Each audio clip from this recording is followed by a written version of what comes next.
You are perfectly safe in your bunker, you have plenty of food and water and even plumbing. The problem is that you are alone and there is a zombie outside. Out of sheer boredom you teach it to speak, and now it's trying to convince you to let it in. Dave sat alone in the cafeteria, slowly stirring canned asparagus, the last little bit of food on his tray. He scrunched up his face in disgust.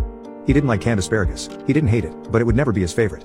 He tried to chew it as little as possible before swallowing, keeping it in the far back in his mouth and following up every bite with a sip of water to wash out the taste.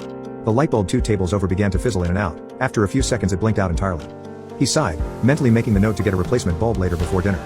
Dave looked around at the large empty room full of tables. This base was made to house hundreds of people for years. It was never meant for a single person. It was never made for Dave alone. He stood up and took the chip tray he'd been eating off for almost a year over to the kitchen sink.